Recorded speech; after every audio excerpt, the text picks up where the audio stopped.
This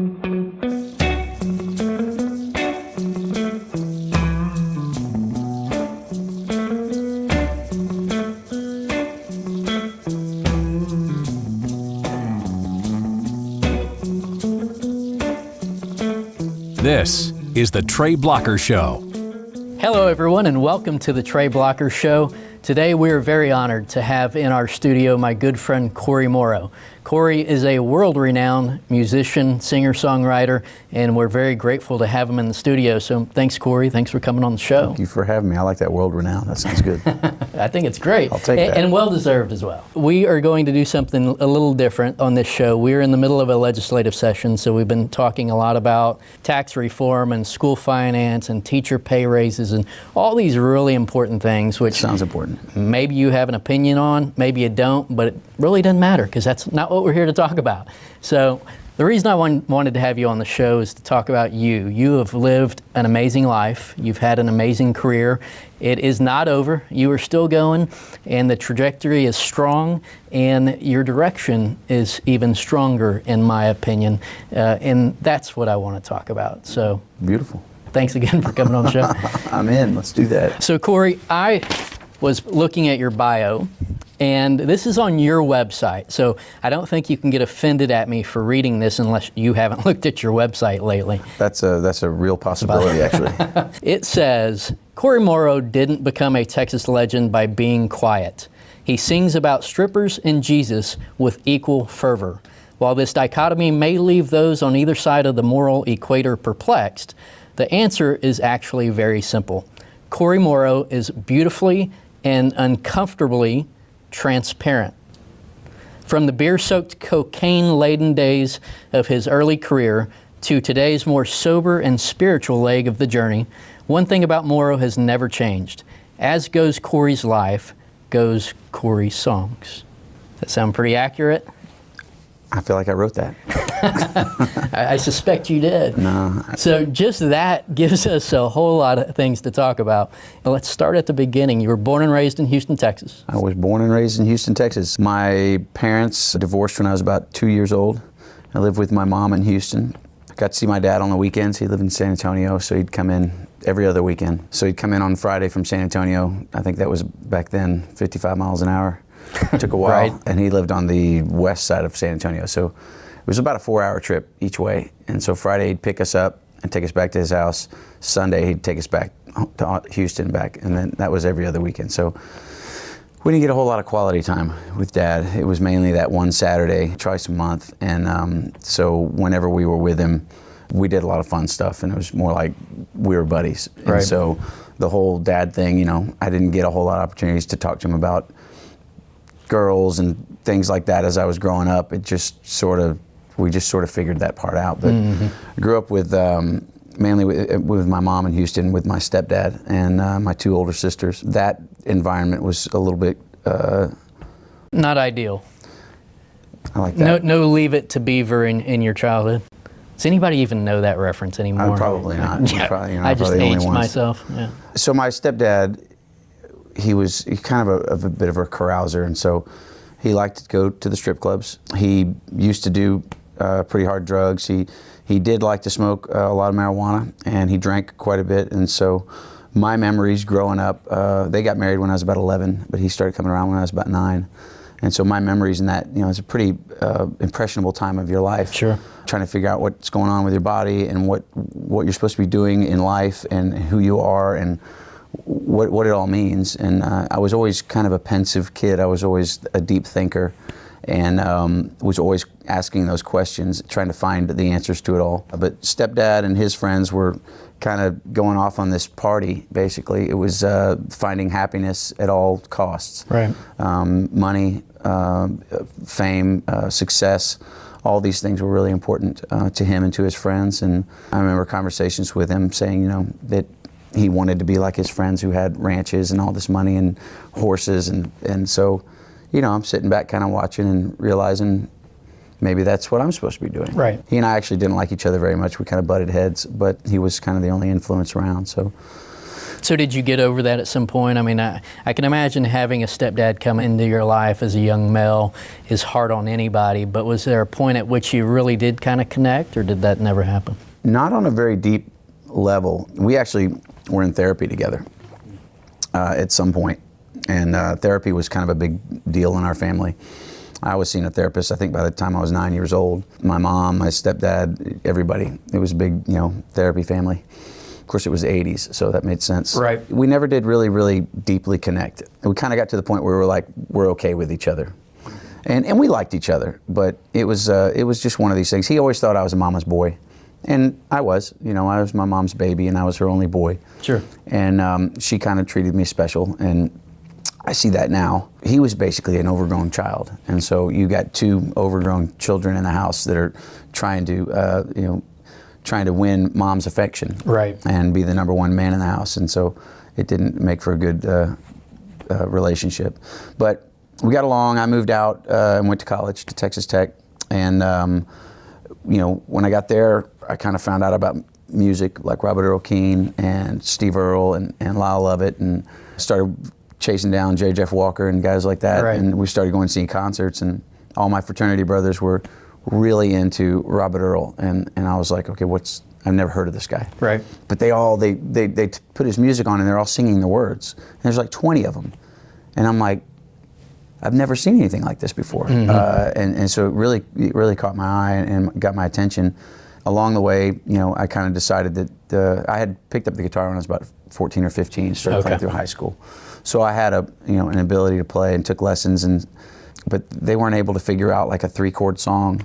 They were listening to it and they were trying to figure out what it was, and I grabbed the guitar from them and was like, it's these 3 chords, here it is. And they looked at me like I had just discovered fire, like, how did you do that? And I'm going, wait a second here, 3 chords, some good lyrics, right, and a half decent voice. Like, I don't have the last 2, but I can do the 3 chords. And I was like, maybe I give this a shot. Didn't like going to class, and I didn't really know what I wanted to do there anyway. Sure. Mom kind of had me in the business school, and so I was doing whatever she kind of was directing. So I wasn't doing too well. Right. I was in the fraternity, and eventually I just kind of came to the point that I said, I think I'm going to try this.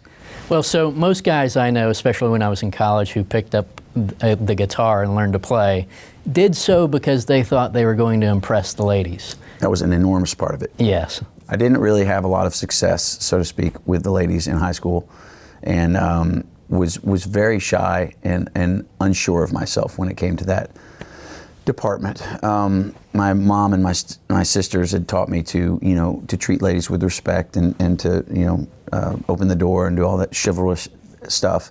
But I had pretty much put them on a pedestal and idolized women, and came to the point where I objectified them just because of the way that my stepdad had kind of shown me and what I had seen. And so there's this whole playboy attitude. The playing of the guitar definitely led to girls paying attention and getting phone numbers, and so that whole road started when I quit school and moved to Austin. And so at that point, when you quit school, you decided, I'm going to try to make this a full-time gig? Okay. Yeah. I had about 5 semesters in and was beginning to kind of like lose some steam. I had written a couple of songs. My fraternity brothers told me that they were pretty good.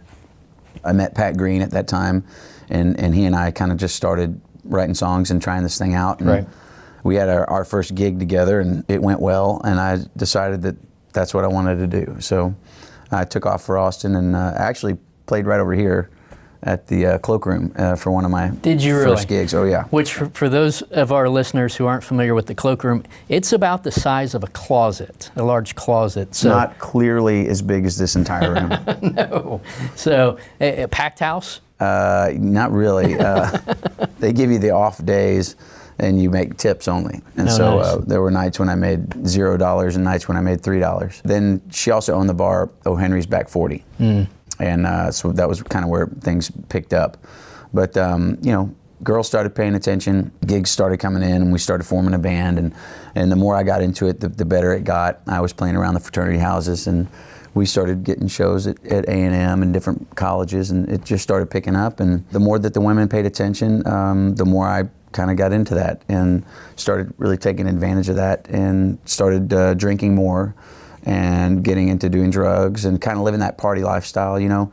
I read Willie Nelson's book, his autobiography at the time, and I had, you know, watched videos and heard stories about Johnny Cash and Merle Haggard and the life that they lived and the things that they'd done, and I thought those kind of were my heroes. That's how you're supposed to do it. Right, that's what you're supposed to do. And no, there's nobody really telling me at this time that there is a better way. I knew about Jesus, I knew about God. You know, I hadn't really grown up in the church, but my mom sort of put me in places where Jesus and God were present. She would send me over to my buddy's house, or always let me spend the night on Saturday nights when I was a kid, and at my friends who's they always went to church on Sunday, so I'd spend the night at his house. We'd always go to church, and you know, I'm kind of watching this and trying to figure it out, and I'd talk to his dad, but his dad didn't feel, you know, like he was able to really share too much or step in too much. He'd be like, yeah, this is what this is, and you know, if it's something you want to do, then you should talk with your parents about it, you know. Right. And I went to a youth camp out in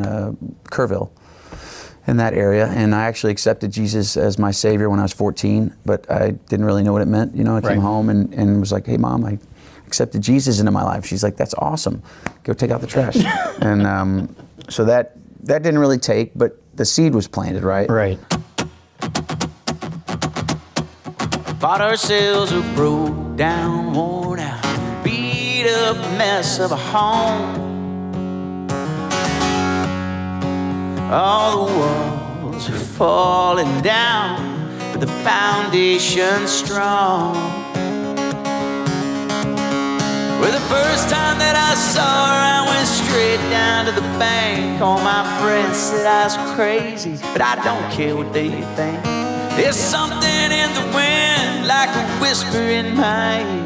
It's calling in a voice only I could hear, saying, take me and break me down.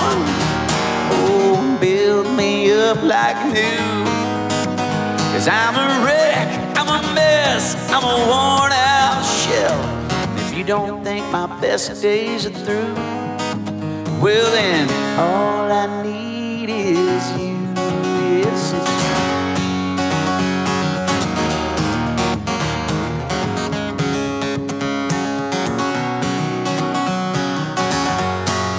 sitting in the driveway of that home is a truck from my youth. She used to shine like a diamond, but now she's black and blue. We used to fly out on the blacktop, man, we'd let them horses run. Now it's like she's out to pasture, just sitting in the sun. Still something in the wind, like a whisper in my ear, calling in a voice only I could hear, saying, take me and break me down. Oh, build me up like new. 'Cause I'm a wreck, I'm a mess, I'm a worn out shell.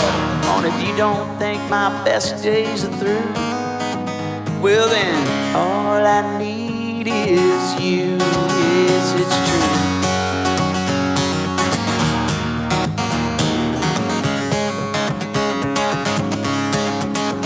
I've had blown out tires and I've been through fires, yeah, I've seen a flood or two. Still I'm down on my knees, I'm begging please, Lord, won't you see me through? Won't you see me through? Take me and break me down. Oh, build me up like new. 'Cause I'm a wreck, I'm a mess, I'm a worn out shell. And if you don't think my best days are through, you know there's gonna be a lot of work to do. Still, if you don't think my best days are through, well, Lord, then all I need is you, is you. All I need is true.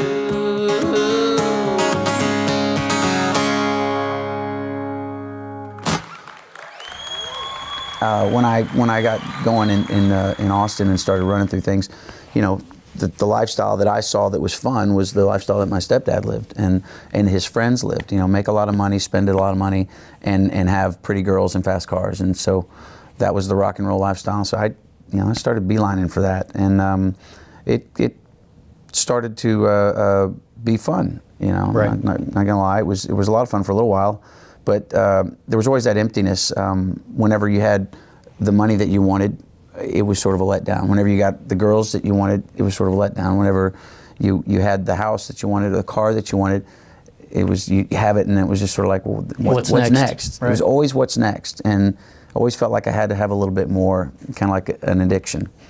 You know, by the time I was 25 years old, which wasn't, you know, I think I quit school when I was like 21, 22. So it wasn't long after that I actually put myself into the Methodist Hospital for depression in Houston, Texas. My stepdad actually paid for it and put me in there for about a week. Was there a breaking point that led to you doing that, an incident or something, or just a realization? I came home drunk one night and was just a total disaster. I would drink and smoke until I just would be crying and bawling because I just didn't know what I was doing with my life. And my career was kind of not doing exactly what I wanted it to. I still had to work a day job, and I was mad at myself about that. And I just didn't have a good grounding for what I needed to be doing with my life. Everything was the next best thing, and I'd set these goals up. And then if I reached them, great. If I didn't reach them, I'd beat myself up. Right. So I just had an unrealistic view of what life was really all about. And so I kept coming home, you know, hammered from the bars. And one night I came home and I was just a total wreck. And you know, I called my sister in the middle of the night, and she kind of talked me down. And then the next day I went to Houston, and we went and, you know, tried to do something about it. It was helpful, kind of resetting, but the old ways kept kicking back in. I'd quit drinking for a little while, but then I started back up. As soon as I started drinking again, we'd start back into the drugs and chasing the women, and the whole thing would start all over again. So, which would be relatively easy to do given your career choice, right? That's another big point. I think I put myself into a position where people are always telling you how great you are, and they're constantly giving you adoration and praise, and so you want to live up to this expectation that you think they have of you, and right. You think that's important too. What people think of you is important. It was hugely important. My insecurities were growing and growing. So all of these things led me to realize that, you know, I had an addiction to the drugs, but I also had an addiction to the lifestyle, and they would start to feed on themselves, and it was a big mess. And after a couple of years later, maybe several years later, as things started to really pick up, we started to get some success, more success with the business, with the band, and we had some sponsorships, and we had a deal with Budweiser and Dodge dealership, and things were really starting to kind of take off. Right. And I had a nice big condo on the lake, and I was driving the Porsche that I always wanted, and I got arrested one night coming home from the bars in Austin, zooming up Mopac at 3 in the morning, doing 120 miles an hour. And I used to do that a lot. I used to drive as fast as I could in the middle of the night and just sort of like take my hands off the steering wheel and close my eyes and say, if you're up there, you know, prove it. Right. And I would tempt God. Before any of this stuff had happened, I sat down and I knew that there was something wrong, and I wrote this song foreshadowing my own demise.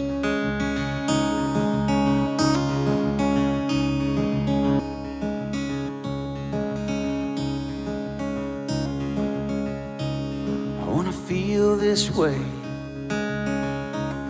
forever and a day. Oh, I wanna feel this way, and I don't want it to change. Can you help me, son? I got a problem to fulfill. Oh, I got a demon inside me, it won't let me stand still.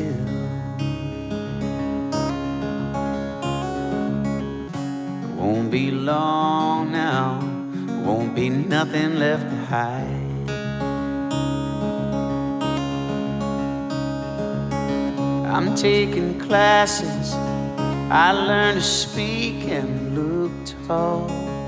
Yeah, but nobody here's learned to read the writing on the wall. And I take my chances, I'm gonna gamble with my heart. Oh, and if I lose, I'll just wish upon a different start.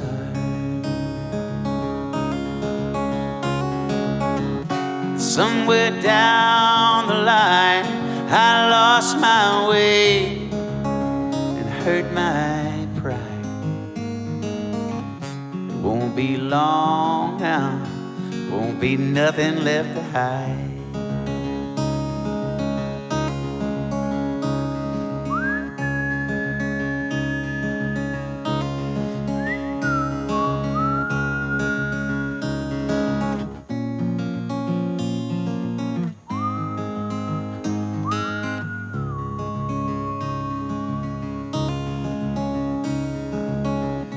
Talk in circles, don't even understand themselves. Yeah, but they got an offer, and I got a stack of unpaid bills. And I'm on a highway somewhere south of your hometown. Oh, and the whistles are blowing, ghosts are running on the ground.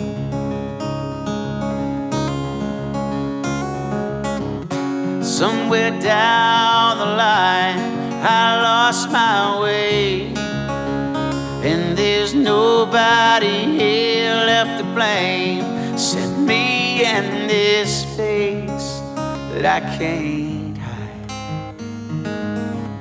It won't be long now, won't be nothing left to hide. It won't be long now, won't be nothing left to hide.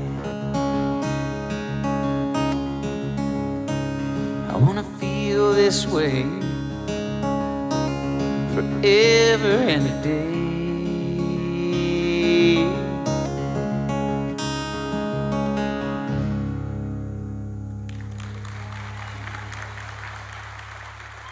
I got arrested. There was it was a DWI in possession of cocaine, and that was kind of a big pivotal point. I lost all my sponsorships, lost a lot of shows, self-respect, my business. I almost bankrupted after that because just everything just sort of fell apart. My band, that was a hard thing to keep going as well. How old were you at this point?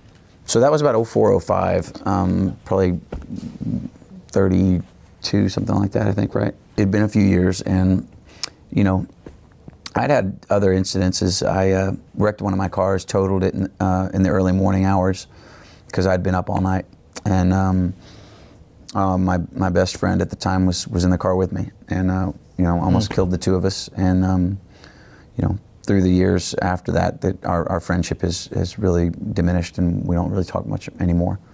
After that big arrest, and you know, it hit the Associated Press. Somebody said they'd seen it on TV, and so I got a lot of good publicity from it, but it was not the right kind of publicity. Right. And you know, I kind of had it in my head, I really need to get it together, right? And along the way, I think one of the things that was a false belief was that if I found the right girl, that the right girl would help me get my life together. Again, not really knowing the truth about Christ, the truth about God, the truth about a life lived in that way, following Him and understanding Him and knowing who He was, and the kind of love that you can have from Him, and that your life has purpose with Him.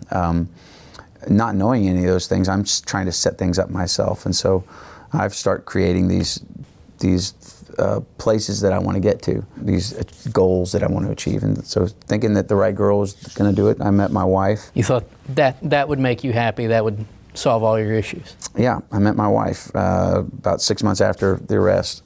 And I knew when I met her, like, that she was going to be the one that I was going to marry. And I was like thinking to myself, she's the one that's going to fix all these things, right? Right.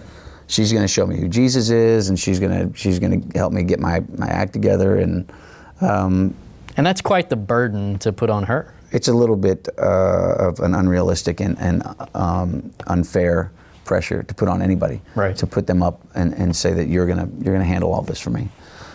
But, you know, she was the one, and the cool thing, at least I thought it was cool at the time, was that she didn't know anything about my arrest. She didn't know anything about my career.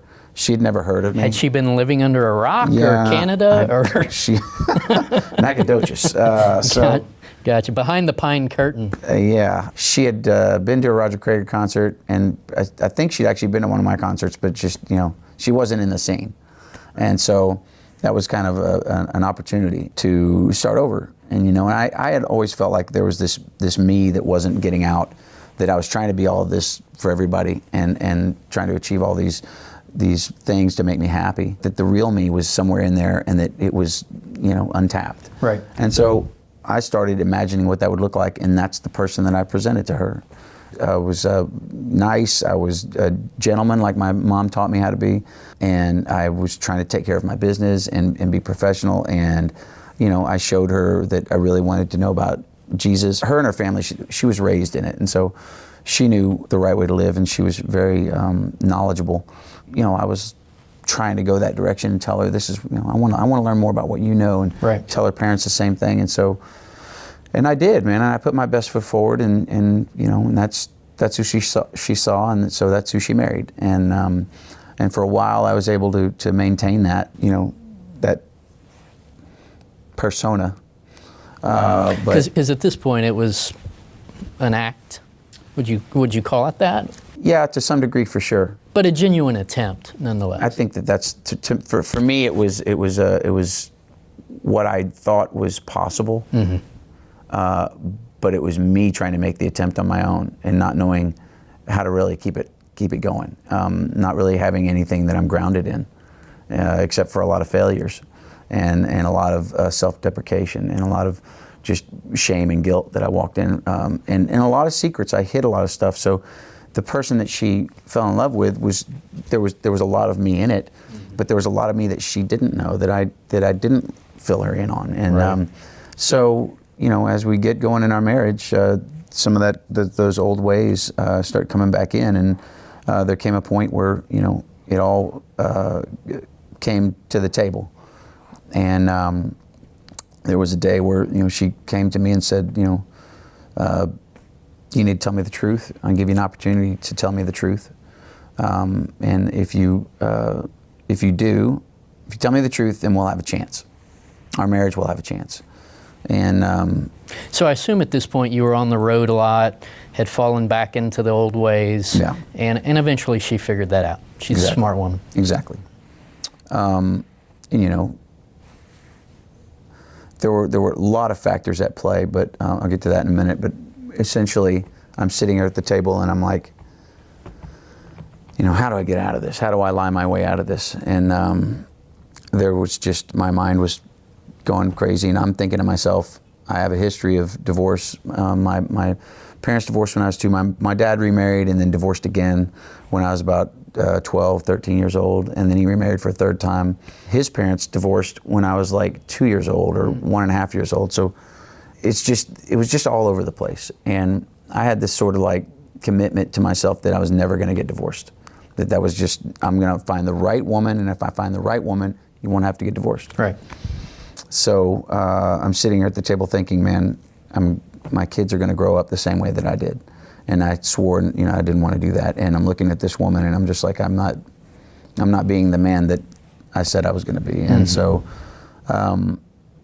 quite literally, as I'm sitting at the table, there was like a light that came through the ceiling of the house, and you know, and I felt and heard this voice told me to just confess it all, to just lay it all out there. And I'm just thinking, you know, there's no way, like, that ain't gonna happen. Because I assume you figured she'd get up and run.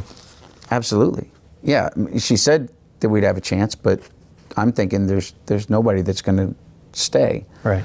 And somewhere in all of it, I thought, well, if it's gonna end, it's gonna end with me, you know, being honest and setting the record straight.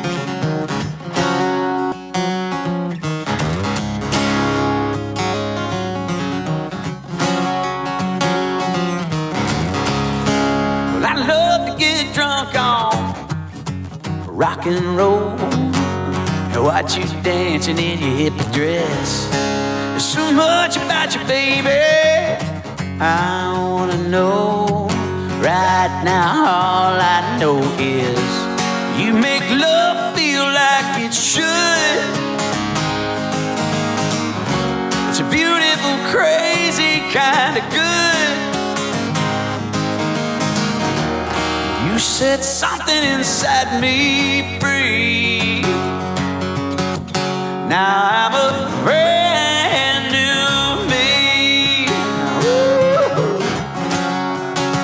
I'm a brand new me. Yep.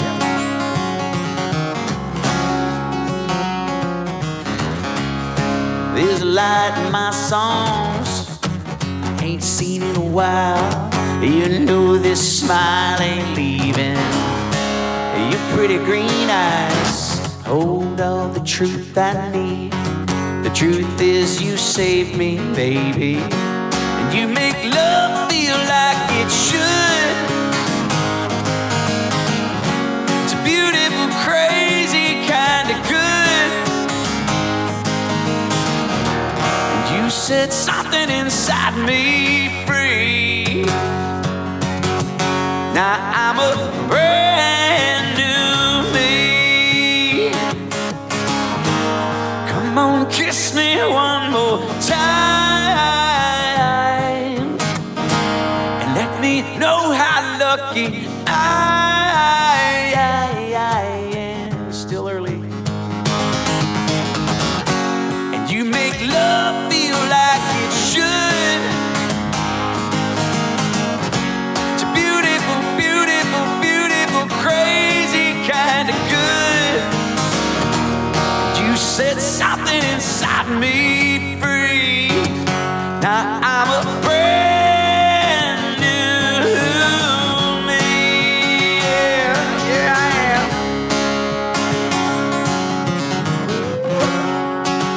I'm a brand new me. Yeah, yeah, baby. I'm brand new me. Yeah, yeah. I'm a brand new, brand new.